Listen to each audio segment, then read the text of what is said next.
Gangapur TV 34 digital মিডিয়ার পক্ষ থেকে সবাইকে জানাই স্বাগত। তো বন্ধুরা, দর্শক, সত্য কথা সবার মাঝে। আজ এমন একটা ভয়ানক তথ্য আপনাদের সামনে তুলে ধরব, আপনারা সত্যি অবাক হয়ে যাবেন। কারণ এই দেশটা আদৌ স্বচ্ছ মানুষগুলো চালাচ্ছেন, নাকি স্বচ্ছ মানুষের মুখোশে আদৌ দেশ বিরোধীরা দেশ চালাচ্ছেন? কথাটা শুনতে খারাপ লাগলো, কিছু অসাধু এবং রাজনীতি ব্যবসায়ীরা এই দেশের সঙ্গে, দেশের সাধারণ মানুষের সঙ্গে তাদের সুরক্ষিত নিয়ে নাটক করা শুরু করেছে। দর্শক, আপনাদের কাছে অনুরোধ করব, আপনারা এই ভিডিওটাকে সম্পূর্ণ দেখবেন, তবে বুঝতে পারবেন। কারণ মানুষত্ব বোধ থাকলে তাহলে মানুষের জীবন কোনোদিন সর্বনাশ করার জন্য তারা উঠে পড়ে লাগে না। দর্শক, এমনভাবে উপস্থাপনা করা হয় ডিজিটাল মিডিয়াগুলো যেন কোনো একটা ধর্মের মানুষ, তারাই সন্ত্রাস, তারা টেরোরিস্ট, তারা জঙ্গি, তারা অবৈধ কাজে লিপ্ত, তারা সবচেয়ে সমাজের ঘৃণ্য এবং নিম্ন স্তরে এইভাবে উপস্থাপনা করা হয়। দর্শক, যখন এই কথাটা আমি বলছি, আপনাদের মাথায় কিছু একটা প্রশ্ন ঘুরঘুর করছেন যে হ্যাঁ দর্শক, আপনারা চিন্তা করে দেখুন, যখন কাশ্মীরে জঙ্গি হানা হয়, এই জঙ্গি হানার জন্য দায়ী কার? পশ্চিমবাংলার মুখ্যমন্ত্রীর? আগে না, কাশ্মীর রাজ্য পরিচালনা করার দায়িত্ব কেন্দ্রের। আর সেই কেন্দ্রের নাকের ডগা থেকে পাকিস্তানি জঙ্গিরা ঢুকে সেখানে কি করলেন? আমাদের ভারতীয় 26-27 জন তরতাজা যুবকদেরকে গুলি করে হত্যা করলেন। সেখানে বিএসএফ, সিএসএফ, সেখানে কমান্ডার, আরো অনেক পুলিশ ছিল, কিন্তু তাদের ভূমিকা নিয়ে দর্শক আজ প্রশ্ন উঠল কেন? তখন মিডিয়ার সাথে সাথে পৌঁছে গেল, মিডিয়া নিউজ করলেন, ভিডিও ফুটেজ নিলেন, সবকিছু করলেন, কিন্তু সেই যে 26 জনা তরতাজা প্রাণ, তাদেরকে বাঁচাতে পারলেন না। এখানে আর একজন রাজনীতিবিদ, তিনি দেশের হিন্দু ভাইদেরকে, হিন্দু পরিবারদেরকে প্রচন্ড ভালোবাসেন। তিনি বলে গেলেন পাকিস্তানিরা, জঙ্গিরা, তারা লুঙ্গি বাহিনী, জিহাদি গোষ্ঠী, তারা মুসলমানদের উপরে তকমা লাগিয়ে দিলেন, বললেন নাম শুনে শুনে তাদেরকে গুলি করলেন। ভালো কথা। তারপরে দেখা গেল রিপোর্টে, তারপরে দর্শক রিপোর্টে আসলো সেই হিন্দু ভাইদের যারা গুলি করেছিলেন, তাদের হাতে ওই যারা জিহাদি বলছেন সেই সমস্ত মুসলমানদের উপরে তকমা লাগাচ্ছেন। আমার দেশের গর্ব, একজন মুসলমান ঘরের সন্তান, তিনি হিন্দুদেরকে, এই দেশের ভারতের নাগরিকদেরকে বাঁচাবার জন্য সে বন্দুকের গুলি পর্যন্ত ভয় পায়নি। বন্দুকের নলের সামনে গিয়ে দেশকে রক্ষা করতে গিয়ে তিনি জীবন দিয়ে দিলেন। এইবারে আমার প্রশ্ন হচ্ছে দর্শক, তাহলে এই সমস্ত রাজনীতিবিদ, দেশদ্রোহী, ভণ্ড নেতাগুলো আর ভণ্ড মিডিয়াগুলো, তারা দেশ থেকে হিন্দু মুসলমান বিভাজন কিভাবে করে? কারণ সর্বোপরি কথা হচ্ছে, ধর্ম দেখে বিবেচনা করা যায় না। কর্ম হচ্ছে মানুষের প্রথম পরিচয়। ধর্ম যে যার অন্তরে থাক, দেশ বাঁচাবার লড়াই, সেটা আমরা কর্ম দিয়েই প্রমাণ দেব।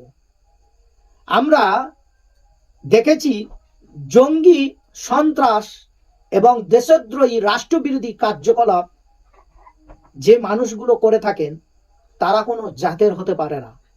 দর্শক, এই ভিডিওটা আপনারা খুব মনোযোগ দিয়ে দেখবেন। তারপরে এই ভিডিওটা দেখার পরে এই ভিডিওর বিষয়ে কিছু কথা আলোচনা করব।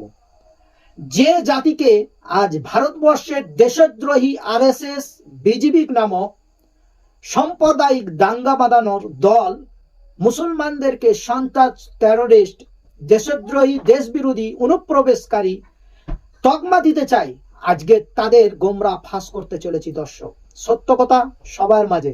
চলুন আপনারা গঙ্গাপুর টিভি 34 ডিজিটাল মিডিয়ার সঙ্গে থাকুন, সাথে থাকুন।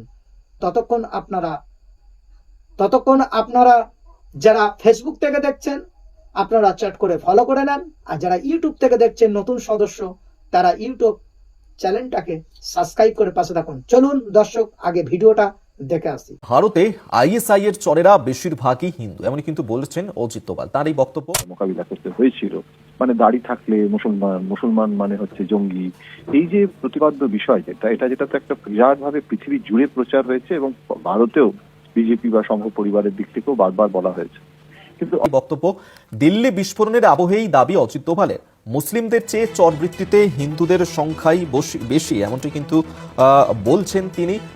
অজিত দোভাল তিনি বলেছেন যে 1947-এর পর থেকে পরিসংখ্যান উল্লেখ করেছেন অজিত দোভাল, এবং তাতেই তিনি কথা বলেছেন যে চরবৃত্তিতে মুসলিমদের চেয়ে হিন্দুদের সংখ্যাই বেশি, এমনটি কিন্তু বলেছেন অজিত দোভাল। আপনাদেরকে আরেকবার জানিয়ে রাখবো, যেখানে ভারতের জাতীয় নিরাপত্তা উপদেষ্টা অজিত দোভাল তিনি কথা বলেছেন, যেখানে পরিসংখ্যান উল্লেখ করেছেন তিনি যে 1947-এর পর থেকে ভারতের যে চরবৃত্তি তাতে মুসলিমদের থেকে হিন্দুদের সংখ্যাই বেশি। ভারতে আইএসআই এর চরেরা বেশিরভাগই হিন্দু, এমনটি বলেছেন ভারতের জাতীয় নিরাপত্তা উপদেষ্টা অজিত দোভাল। দর্শক, ফিরে আসলাম। তো আপনারা দেখলেন আমি ওই সমস্ত বিজেপি অর্থাৎ ভারতীয় জনতা পার্টির যারা আরএসএস সংগঠনের আইটি সেলের কাজ করেন, যারা মুসলিম বিদ্বেষী ছড়ান, তারা আমাদের কাশ্মীরের পাহলগাম যে বিস্ফোরণ, যে গুলি করে হত্যা করেছিল 22-23 জন আমাদের ভারতের নাগরিক, তো সেই চক্রান্তের সঙ্গে জড়িত ছিল কারা? দর্শক, আপনাদের কাছে প্রশ্ন থাকবে।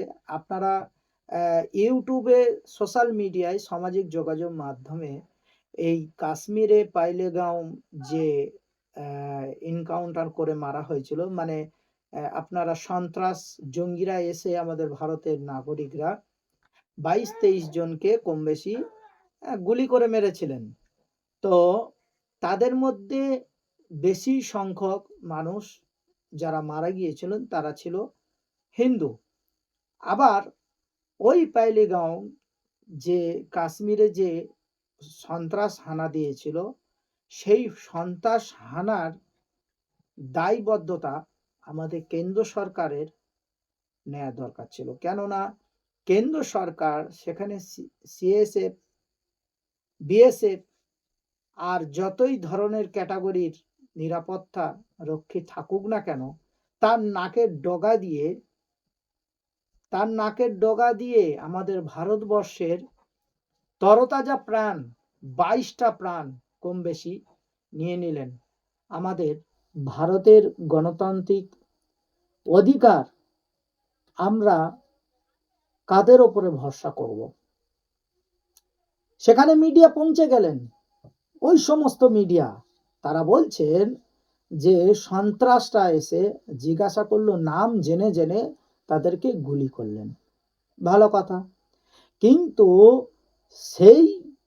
সেই দিনে সন্ত্রাসদের হাতে আমাদের ওই হিন্দু ভাইদেরকে রক্ষা করার জন্য একজন মুসলমান ভাইও ভারতবর্ষের নাগরিকের সুরক্ষা দিতে গিয়ে জীবনও দিয়েছিল।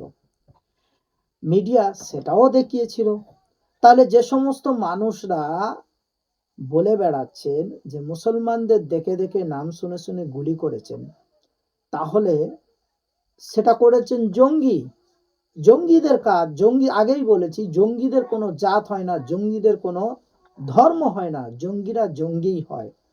কিন্তু দর্শক, আমরা প্রায় দেখেছি সোশ্যাল মিডিয়ায় ঘোরাঘুরি করে, আপনারা দেখতে পাবেন কোনো একটা মানুষকে সন্দেহ চোখে দেখে তাকে অ্যারেস্ট করা হয়। কেননা সে মুসলমান, সেটাই তার অপরাধ। তো চলুন দেখে নেন স্ক্রিনে। এই যে এমনও রেকর্ড আছে, একজন মুসলমান জাতিতে মুসলমান, তিনি একজন আলেম, তিনি 16 বছর বিনা অপরাধে জেল খেটেছে, জঙ্গি সন্দেহে তাকে অ্যারেস্ট করেছে। তার পরিবার যে ধ্বংস হয়েছে, তার যে মায়ের কান্না, তার যে বাপের কান্না, তার আত্মীয় স্বজন পরিজন যে অসহায়তার কারণ, এর দায় কি কেন্দ্র নেবে? দর্শকের কাছে আমার এই প্রশ্ন থাকলো। অথচ এই ভারতবর্ষের স্বাধীনতা সংগ্রামীদের সবচেয়ে বেশি ভূমিকা রেখেছিল মুসলমানরা। আপনার 61,000, প্রায় 300 কমে বেশি স্বাধীনতা সংগ্রামী জীবন দিয়েছিলেন, তার মধ্যে সবচেয়ে বেশি ছিল মুসলমানরা। আর সেই মুসলমানরা ভারতবর্ষের জন্য রক্ত দিলেন, অথচ সেই স্বাধীনতা দিবসের বিরোধিতারা যারা করেছিলেন তৎকালীন সময়, আমাদের ভারতবর্ষে আমাদের একটা নীতি নৈতিকতা ছিল, আমরা হিন্দু মুসলমান আমরা ঐক্য মিলে আমরা ভারতবর্ষে বসবাস করি।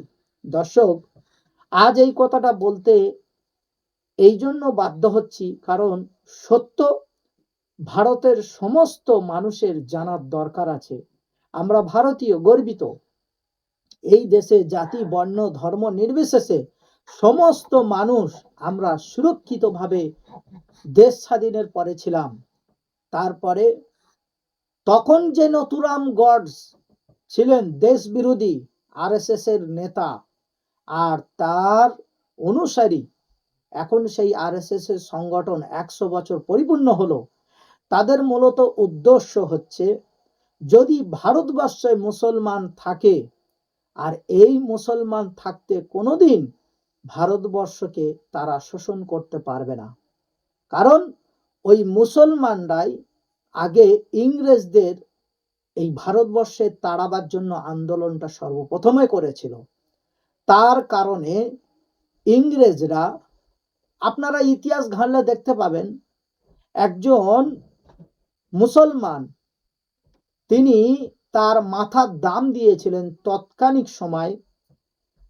ইংরেজরা বলেছিল যে লিয়াকত আলী, তার নাম হচ্ছে মাওলানা লিয়াকত আলী, তার মাথার দাম দিয়েছিল 50 লক্ষ টাকা। কি শুনে আপনারা হতবাক হচ্ছেন না? হ্যাঁ, এই সমস্ত ইতিহাসগুলো চাপা পড়ে গিয়েছে বন্ধুরা, কারণ তৎকালীন সময়ে প্রিন্ট মিডিয়া এবং ডিজিটাল মিডিয়ার মধ্যে অনেকটাই দূরত্ব ছিল বন্ধুরা। দর্শক, আমার বলার বক্তব্য হচ্ছে, এই আইএসএ পাকিস্তানি জঙ্গি সংগঠনের সহচর আমাদের ভারতবর্ষে যে সমস্ত মানুষদেরকে ধরা পড়ছে, আমার দেশের পুলিশদেরকে আমরা স্যালুট জানাই, গণতন্ত্রকে সম্মান জানাই। আর প্রথমে তাদেরকে আইডেন্টিফাই করলো, সন্দেহভাজন করে মুসলমানদেরকে ধরছেন। কাদের কথায় ধরছে সেটা জানা নেই, তবে ধরছেন। কিন্তু পরক্ষণে দেখা যাচ্ছে তারা বেকসুর খালাস পেয়ে যাচ্ছে, তারা ওই জঙ্গি সংগঠনের সঙ্গে তাদের কোনো সম্পর্ক নেই। পরে দেখা যাচ্ছে তারা হিন্দু সম্প্রদায়ের মানুষ হিসেবে।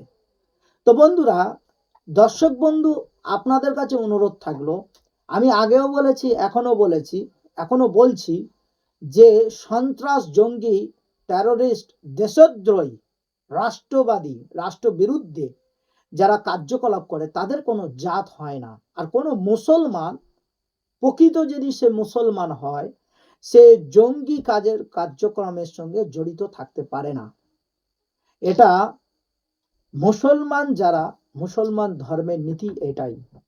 মুসলমান অন্যায় করতে পছন্দ করে না, বরং কেউ যদি অন্যায় করে সেই অন্যায়ের প্রতিবাদ করতে গিয়ে জীবনও দিতে তাদের কোনো দ্বিধা বোধ হয় না। কাশ্মীরে তা প্রমাণ হলো, একজন জঙ্গি হিন্দু ভাইদেরকে গুলি করতে গেল, আবার একজন মুসলমান ভাই, সেই মুসলমান জঙ্গি, সে জঙ্গি তো কোনো জাত হয় না, যেহেতু সে পাকিস্তানি, তো পাকিস্তানি পাকিস্তানি জঙ্গি যদি সে মুসলমানও হয়, তারপরেও সে আমাদের জন্য বিরোধী।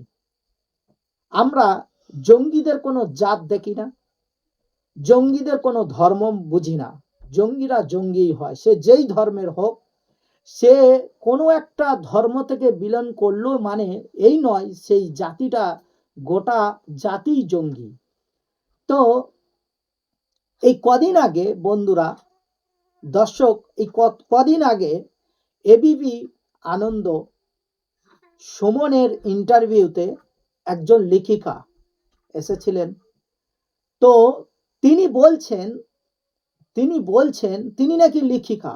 তিনি বলছেন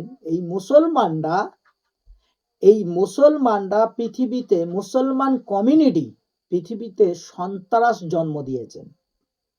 সত্যি এই কথাটা শুনে খুব খারাপ লাগলো, লজ্জাজনক কথা। কারণ পৃথিবীতে মুসলমানরা যদি সন্ত্রাস কমিউনিটি সৃষ্টি করলো, তৈরি করলো, তাহলে আপনি বলতে পারলেন না যে পৃথিবীতে যদি মুসলমানরা সন্ত্রাস কমিউনিটি তৈরি করলেন, তাহলে যখন এই সন্ত্রাসদের রিকভার, সমালোচনা, আলোচনা, ইনভেস্টিগেশন এবং গবেষণা করে লিস্ট বার করা হলো, তখন কেন মুসলমান ছাড়া অন্য ধর্মের মানুষ জঙ্গিদের সঙ্গে বেশি জড়িত? তার মানে আপনি যে ঘৃণার, সাম্প্রদায়িক দাঙ্গা বাঁধাবার যে রোগে জর্জরিত, সেটা আপনি লেখিকা হলো সেটা আপনি ভুলে গিয়েছেন। কারণ এই মানুষগুলোর কারণেই এরাই হচ্ছে দেশ বিরোধী। কারণ ইংরেজরা ভেবেছিল যতদিন মুসলমান হিন্দু মিলেমিশে থাকবে, ততদিন আমরা ভারতে স্বাধীন ভারতটাকে ভাগ করতে পারবো না। তাই এই আরএসএস নামক দেশ বিরোধী, দেশদ্রোহী কিছু সংগঠন আছে যারা পাকিস্তানকে সহযোগিতা করে। আপনার বসিরহাটে পাকিস্তানের স্লোগান দিল, পাকিস্তানের পতাকা লাগালো, তারা তাদেরকে আইডেন্টিফাই করলো। আইডেন্টিফাই করার পরে পুলিশ জানালেন যে এই ব্যক্তিগুলো বিজেপির সদস্য। আচ্ছা, এইবারে যে কাশ্মীরে যে গন্ডগোলটা হয়েছিল, সেই দিনে সেই সহচর যে একজন ইউটিউবারকে অ্যারেস্ট করা হয়েছিল, মেয়ে ছেলে সর্বপ্রথম। তো সেই মেয়ে ছেলেটার পরিচয় জানা গেল তিনি একজন হিন্দু সম্প্রদায়ের মানুষ ছিলেন এবং তিনি বিজেপির একজন সদস্য ছিলেন, তিনি পাকিস্তানের সহচর ছিলেন। তারপরে আপনার হরিয়ানা থেকে ধরা পড়লেন একজন ওই মুসলিম জাত নয়, তিনিও অন্য একটা সম্প্রদায়ের মানুষ ছিলেন, তিনিও বিজেপির সঙ্গে জড়িত ছিলেন। অর্থাৎ দেশ বিরোধী কার্যকলাপের সবচেয়ে বেশি জায়গায় জড়িত রয়েছে বিজেপি এবং আরএসএস নামক সন্ত্রাস সংগঠন সদস্যদের। আপনার কদিন আগে ঘটে যাওয়া দক্ষিণ 24 পরগনা কাকদ্বীপ গোপালনগর বলে একটা জায়গা আছে, সেখানে কালী মূর্তির মাথা ভাঙলো একজন যুবক। সেই যুবকটা পুলিশ আইডেন্টিফাই করে বললেন যে সে হচ্ছে একজন বিজেপির সাধারণ কর্মী এবং সদস্য। যেদিনে গন্ডগোলটা হয়, ওই কালী মূর্তির মাথা ভাঙে, তার আগের দিন বিজেপির সাধারণ গোপন বৈঠকে সেই যুবক উপস্থিত ছিলেন। তো দর্শক, আপনারা কি বুঝলেন? আমাদের পশ্চিম বাংলায়, অর্থাৎ ভারতবর্ষের যত কটা রাজ্য রয়েছে, সর্বশ্রেষ্ঠ রাজ্য পশ্চিম বাংলাকে মনে করি আমরা। কেন এই জন্য মনে করি?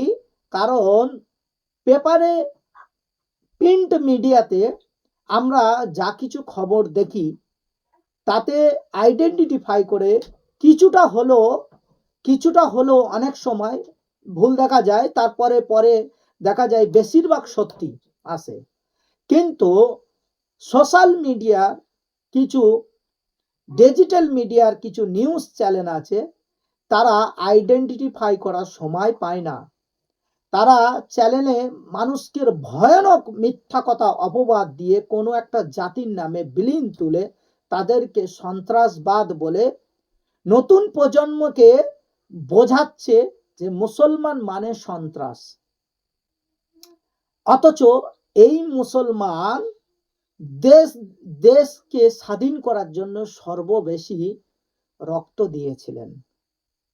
দর্শক বন্ধু, আপনারা ভালো করে জানবেন, কদিন আগে বিহারে ভোট হয়ে গেল। সেই ভোটে বিহারের কমিশনার, ইলেকশন কমিশনার, তিনি ভোটের আগে বললেন বিহারের টোটাল ভোট 7,23,00,000, সম্ভবত 22 লক্ষ হবে। কিন্তু ভোট হবার পরে সেটা চাঞ্চল্যকর রিপোর্ট উঠে আসলো, বিহারের ভোট পড়েছে 7,45,00,000। দর্শক, আপনাদের কাছে প্রশ্ন থাকলো, যারা বিজেপি কর্মী তারা আপনারা এর উত্তরটা দিয়ে যাবেন। আপনারা পশ্চিম বাংলায় ভোট চুরি করে জেতার একটা কথা ব্লিন লাগান, তো বিহারের মতো রাজ্যে যেখানে বিজেপি শাসিত এলাকায় সেখানে এই ভোটের গড়মিল। তারপরে বন্ধুরা, দর্শক, আপনাদের সামনে আর একটা চাঞ্চল্যকর কথা বলি, কারণ এখানে হিসাব করে দেখা হয়েছে 2.5 কোটি ভোট বিহারে বেশি পড়েছে। তাহলে পশ্চিম বাংলায় যতটা ভোট ততটাই ভোট পড়ে। এইবারে বিজেপির সর্বভারতীয় জনতা পার্টি, এই দল দেশের জন্য কতটুকু সুরক্ষিত আপনারা বিবেচনা করবেন। ধরুন, আপনারা মুসলমানদের বিরুদ্ধে মিথ্যা অপপ্রচার করবেন, তো মিথ্যা অপপ্রচার করার পরে তারপরে সমস্ত মুসলমানদেরকে পশ্চিম বাংলা থেকে ভোট থেকে বিরত করলেন। তো দর্শক, তারপরে যত জাতি আছে, মুসলমান ছাড়া যত জাতি আছে, ভোট দিলেন। ভোট দেওয়ার পরে ওই বিজেপির নেতাকর্মীরা তারা বলতে পারবেন যে হিন্দু ভাই আর সুরক্ষিত নয়, হিন্দু জাগুন। কারণ আমাদের ভারতবর্ষের প্রত্যেকটা হেভিওয়েট থেকে, প্রধানমন্ত্রী থেকে নিয়ে শুরু করে সমস্ত বড় বড় স্থানে রয়েছেন মুসলমান ছাড়া অন্য জাতের মন্ত্রী। তারপরেও দর্শক, আপনাদেরকে কত বোকা বানাচ্ছে, বলছে হিন্দু খাতরে মে হে। তাহলে দর্শক, মুসলমানরা কোনো মন্ত্রিত্ব পদে, বড় কোনো মন্ত্রিত্ব পদে নেই। আর যে কটা আছে দর্শক, তাদেরকে যেভাবে চালানো হয় তারা সেইভাবেই চলে। তো দর্শক, আমার বলার বক্তব্য, কদিন আগে এই কাকদ্বীপে একটা সিএএ ক্যাম্প করেছিলেন, আর সেই ক্যাম্পে 1250 টাকা করে সিটিজেনশিপ অ্যাপার্টমেন্ট অ্যাক্টের সার্টিফিকেট দিয়েছিল। মানে আমি যেই দেশের হই, আমি 1250 টাকা দেওয়াই মানে আমি ভারতের নাগরিক। মানুষকে এই রকম প্রতারণা করা, এটাই মূলত হচ্ছে বিজেপি ও আরএসএস এর প্রধান কাজ। মানুষকে প্রথমে বোকা বানানো, সেই বোকা বানানোটা মথুয়ারা বুঝতে পেরে গেছেন। কদিন আগে মমতা বালা ঠাকুর তিনি প্রমাণ করে দিলেন যে এই বিজেপির সমস্ত গোমরা তিনি ফাঁস করে দিলেন।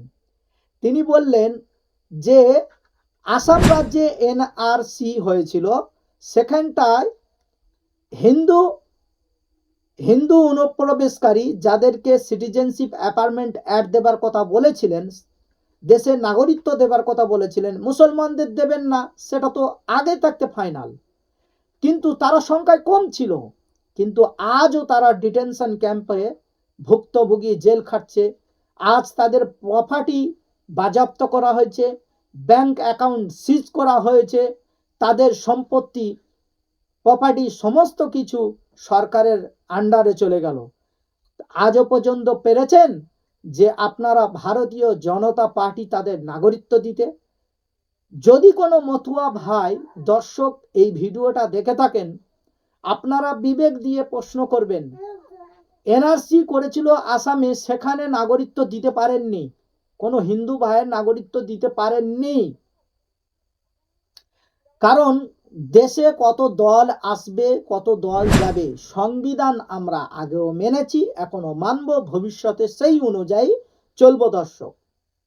তা আমাদের পশ্চিম বাংলায় স্বপ্ন দেখছে আরএসএস এবং তথা বিজেপি, দেশ বিরোধী সন্ত্রাস সংগঠন স্বপ্ন দেখছেন যে মুসলমানদেরকে এসআইআর করে তাদের নাম বাদ দেওয়া হবে। সেই অনুযায়ী বিজেপি বিরোধী দলনেতা শুভেন্দু অধিকারী তিনি ইলেকশন কমিশনারের কাছে তিনি নথি জমা দিলেন যে 17 লক্ষ মানুষ পশ্চিম বাংলায় যারা অনুপ্রবেশকারী, যারা এসআইআর থেকে নাম বাতিল করতে হবে। তো দর্শক, আপনাদের কাছে প্রশ্ন, আমাদের দেশের যারা স্বচ্ছ নাগরিক তারা একটাও না বাদ যায়, এটা আমরা চাই। চাই সেটা হিন্দু হোক, চাই সেটা মুসলমান হোক, চাই সেটা জৈন হোক, খ্রিস্টান হোক, বৌদ্ধ হোক, ধর্ম বর্ণ নির্বিশেষে আমরা ধর্ম দেখতে চাইছি না। আমাদের দেশের যারা স্বচ্ছ নাগরিক তারা বাদ না যেন যায়। যদি বাদ যায়, স্বচ্ছ নাগরিক যদি বাদ যায় দর্শক, তাহলে শুভেন্দুর অধিকারীর বিরুদ্ধে যে কত ধরনের আন্দোলন এবং তার পথ চলা যে মুশকিল হয়ে যাবে, সেটা দর্শক সময়ের অপেক্ষায় আমরা দেখব। কদিন আগে আমাদের রাজ্যের মুখ্যমন্ত্রী মাননীয়া মমতা বন্দ্যোপাধ্যায় তিনি এবং অভিষেক বন্দ্যোপাধ্যায় তিনি বলছেন যে আমার দেশের একজন স্বচ্ছ নাগরিক বাদ গেলে আমরা কঠিন থেকে কঠিন আন্দোলন শুরু করব। হ্যাঁ, এটাই হচ্ছে দেশের রাজনীতিবিদ এবং একজন নেতার কথা হওয়া উচিত। এটাই রাজনীতিবিদ আর এটাই দেশের নেতা হিসেবে কথা বলা উচিত। দর্শক, আপনারা কি ভাবছেন? আপনারা আপনাদের মূল্যবান বক্তব্য আপনারা কমেন্ট বক্সে এসে জানাবেন। তো আমার বলার বক্তব্য, বিজেপি বলেন এক আর তাদের কর্মে আর এক। বিজেপি সব সময় তার রাজনীতিতে তাদের মেন টার্গেট মুসলমান ভোটার। গোরক্ষক নামে গরুগুলো তারা ছিনতাই করে, ব্যবসায়ীদের কাছে ছিনতাই করে। আর সেটা বর্ধমানের একজন এমএলএ, তৃণমূল কংগ্রেস এমএলএ, তিনি জানতে পারেন। তৎকালীন সময় সেখানে গিয়ে তাদের বিরুদ্ধে এফআইআর করে, পুলিশ তাদেরকে অ্যারেস্ট করেন এবং পরক্ষণে তাদের গরুগুলো উদ্ধার করে। এটাই হচ্ছে আরএসএস সংগঠনের ধান্দা এবং তারা দিন দুপুরে ছিনতাই করায়। গোরক্ষক বাহিনীর নামে তারা গরুকে ছিনতাই করে এবং গরুর হাটে বিক্রি করে। চাঞ্চল্যকর তথ্য ফাঁস হয়েছে বন্ধুরা। দর্শক বন্ধু, ভোট আপনার যাকে ইচ্ছা মনে হবে, গণতান্ত্রিক অধিকার আছে, আপনারা তাকে ভোট দেবেন। কিন্তু দর্শক, যে দল আমাদের দেশের জন্য ভয়ানক এবং সুরক্ষিতবিহীন, যে দল ভারতবর্ষের নাগরিককে অবৈধ করার জন্য চক্রান্ত চালিয়ে যাচ্ছেন, অথচ ভারতের নাগরিকদেরকে, স্বচ্ছ নাগরিকদের ভোটার নিয়ে তিনি প্রধানমন্ত্রী হয়েছেন, রাষ্ট্রপতি হয়েছেন, তিনি সব লেভেলের মন্ত্রী হয়েছেন। তো দর্শক, সেই ভোটারদেরকে অবৈধ প্রমাণ করার চেষ্টা করছে। তাহলে রাজনীতি কাকে বলে আদৌ কি বিজেপি জানে? আজ আদৌ কি এরা দেশের ভালোটা চায়, নাকি শুধু শিরোনামে থাকার জন্য মুসলমানদের বিরুদ্ধে উস্কানিমূলক কথা বলে যাতে হিন্দু ভাইদের ইমোশনাল ব্ল্যাকমেল করা যায় সেই জন্য এই কাজকর্মগুলো করে বেড়ায়। কদিন আগে দিল্লিতে বিস্ফোরণ হয়, সেখানে 3-4 মুসলমান ডাক্তারদেরকে অ্যারেস্ট করেন সন্দেহ করে। এখানে এবিপি সহ রিপাবলিক বাংলা অর্থাৎ বড় বড় টিভি নিউজ চ্যানেলগুলো দেখালেন যে জঙ্গি ধরা পড়েছে মুসলমান তারা পরিচয়ে, এদেরকে কঠিন থেকে কঠিনতম শাস্তির দাবি করছি। তো দর্শক, তারপরে তাদেরকে ইনভেস্টিগেশন করার পরে এনআইএ তার অফিসিয়াল পেজ থেকে জানান যে তারা নির্দোষ। সেটা কিন্তু তারপরে আর খবরে প্রকাশ্যভাবে গর্জন করে জানালো না। এটাই হলো বিজেপির ষড়যন্ত্র।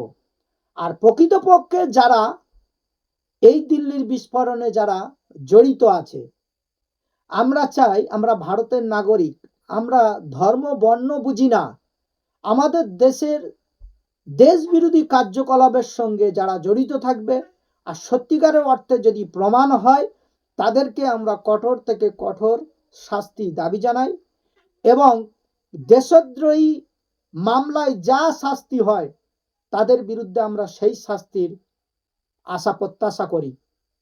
দর্শক, যাই হোক, আজ এ পর্যন্ত। আপনারা যেখান থেকে দেখছেন না কেন, সবাই ভালো থাকুন, সুস্থ থাকুন। আর যারা গঙ্গাপুর টিভির পেজটাকে ফেসবুকে ফলো করেননি, ফলো করে নেবেন। আর যারা ইউটিউব থেকে দেখছেন গঙ্গাপুর টিভির নতুন সদস্য, তারা অবশ্যই সাবস্ক্রাইব করবেন, যাতে করে আমাদের বানানো ভিডিও আপনারা সর্বপ্রথম দেখতে পান। তো বন্ধুরা, দেখা হচ্ছে পরবর্তী ভিডিওতে। ততক্ষণ আপনারা সুস্থ থাকুন, ভালো থাকুন।